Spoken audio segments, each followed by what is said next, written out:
You asked, and this morning we have the answers for you. Dr. I and Dr. J are back to give you some insights on all those burning health questions you've been wondering about as we're now officially in 2025. Hey guys, Happy New Year's. Happy New Happy New Year. Year. You know, some of these questions I have today are New Year's resolution theme. Before I get started, do either of you have any resolutions you care to share with the class? I do have a resolution. I really want to perfect my Spanish and start learning a little bit of Arabic and Hindi. Weird Oh. languages, I know, but that's my resolution. Wow. Wow, that's I don't know how to that's follow reaching up on high. that one. Yeah, I don't know how to follow up with that either. I just hope to just read wanna a get couple more more sleep. books than I did last year. Okay, let's get straight to it because New Year means quitting some old habits for a whole lot of people. For some, it could be smoking.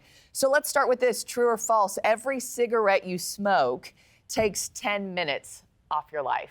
I'm going to say false.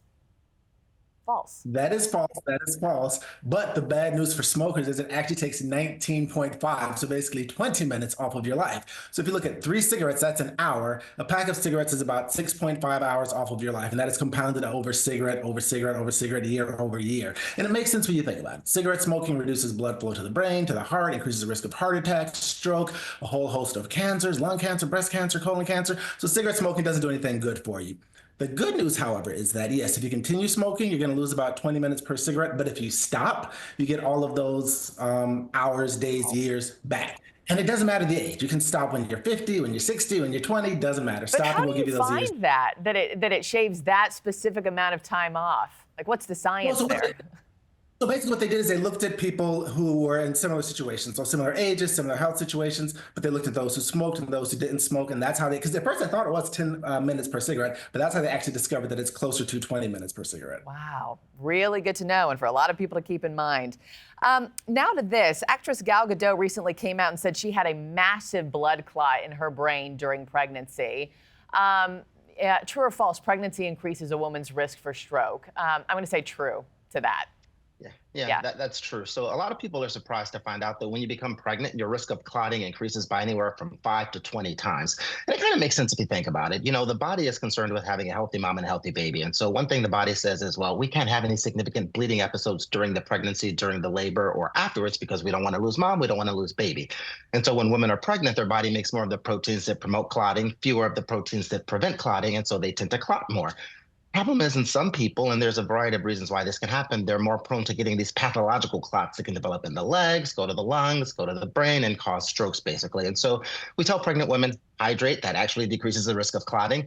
Get moving. Blood that's not static tends to clot less. And sometimes, and this is something to talk about with your doctor, but sometimes taking blood thinning medications like even a baby aspirin can help as well. But yeah, it's true. Pregnancy can be a wild and scary time.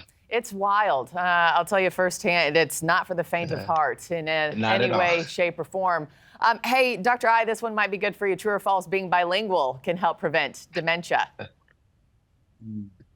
Oh, I'm do you supposed to think, answer. Hold on, wait, hold on. Mom brain. I'm going to say true to that.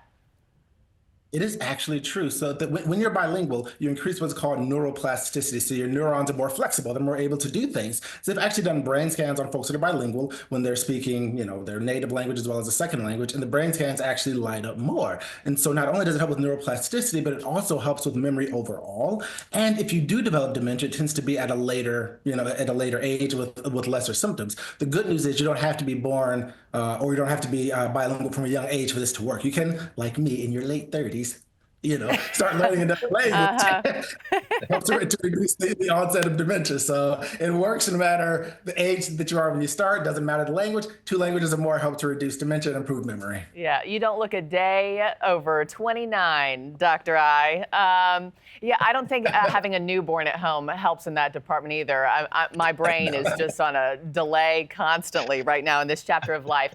Hey, true or false, even if you don't cut your calories, you can reach your New Year's weight loss goals simply by eliminating processed foods from the diet. I'm going to say true on that as well. That's true. That's another layup. So what people don't realize is every calorie is not created equally, right? And so our body has to work harder to burn certain calories. And so when you eat unprocessed foods, basically things you would find in nature, fish, meat, legumes, nuts, fruits, veggies, your body has to work extra hard to break them down. So it's actually like a mini workout versus when you eat processed foods, basically stuff you wouldn't find in nature, stuff that's packaged, stuff that's got names that you don't recognize, your body doesn't have to work nearly as hard to break that food down. And so even if you eat the same number of calories this year, if they are calories that come from unprocessed foods, your body's like doing a mini workout to break down those unprocessed foods. So you will lose weight just by substituting processed foods with unprocessed foods. Yeah, every going to calorie is higher not created quality equally. Foods, yeah, you Yeah. got to eat the rainbow, and that doesn't mean Skittles, There you go. everybody.